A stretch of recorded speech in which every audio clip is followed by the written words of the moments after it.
তৃণমূলের সুবোধ সরকার আর সিপিএম এর বিকাশ ভট্টাচার্য গোমাংস খাবে রাস্তায় দাঁড়িয়ে, হিন্দুদের অপমান করবে আর বলবে আমরা সেকুলার।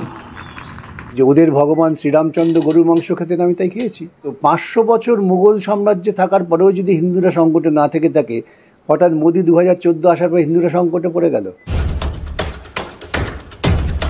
শুভেন্দু অধিকারী বলছেন যে বামপন্থীরা মাঠে এখন নেই, পুরো চুপ, কিন্তু কিছুদিন পরে এরাই আবার মুখ খুলে কথা বলবে, এবং এমনকি আপনার নাম ধরে কার্যত বলেছেন যে বিকাশ রঞ্জন ভট্টাচার্য রাস্তায় দাঁড়িয়ে আবার গরুর মাংসকে হিন্দুদের অপমান করবেন, এবং হিন্দুদের অপমান করে তখন বলবে যে আমরা সেকুলার। শুভেন্দুবাবু কি জানেন, আমি তো বলেছি এক জায়গায় যে ওদের ভগবান শ্রীরামচন্দ্র গরুর মাংস খেতেন, আমি তাই খেয়েছি। শ্রীরামচন্দ্র গরুর মাংস খেয়ে যদি ভগবান হতে পারেন, তাহলে বিকাশ রঞ্জন ভট্টাচার্য গরুর মাংস খেলে পরে হিন্দু বিরোধী কী করে হলেন? উনি দেখাতে পারবেন হিন্দু শাস্ত্রে কোথায় বলা আছে যে গরুর মাংস খাওয়াটা অপরাধ? উনি জানেন না, যদি হিন্দু শাস্ত্রের যা ওরা বলেন বেদ, উপনিষদ, রামায়ণ, মহাভারত, পুরাণ যদি পড়েন, উচ্চবর্ণের ব্রাহ্মণদের উপাদেয় খাদ্য ছিল গরুর মাংস, গোবৎস দান করা হতো। এইসব তো জানেন না। মুশকিল হচ্ছে ওদের দোষ নেই, ওদের তো শেখায় হচ্ছে হোয়াটসঅ্যাপ ইউনিভার্সিটি।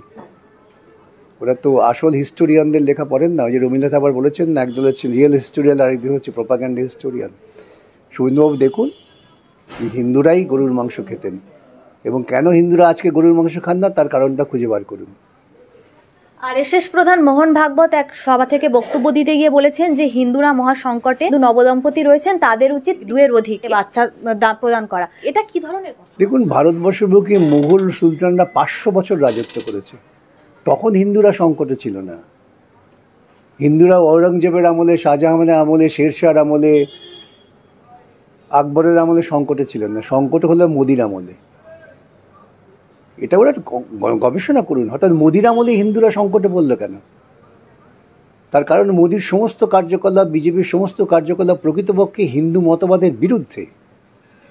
হিন্দু ধর্ম শেখায় বহুত্ববাদ, হিন্দু ধর্ম শেখায় সহিষ্ণুতা, এরা তার বিরুদ্ধে। তাই ওরা মনে করছেন হিন্দু সংকটে, আর তো অন্য কোনো কারণে নেই। সত্যিই কি হিন্দুরা সংকটে নয়? তো বললাম তো, 500 বছর মুঘল সাম্রাজ্যে থাকার পরেও যদি হিন্দুরা সংকটে না থেকে থাকে, হঠাৎ মোদি 2014 আসার পর হিন্দুরা সংকটে পড়ে গেল।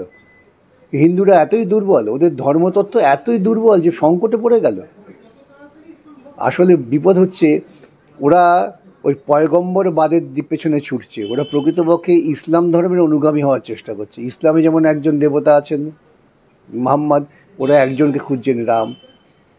হিন্দুর বহুত্ববাদ ছেড়ে হিন্দুরা একজন পয়গম্বর খুঁজে বেড়াচ্ছেন, তাই তো ওরা মনে করছেন সংকট, আর অন্য কারণ কোনো নেই।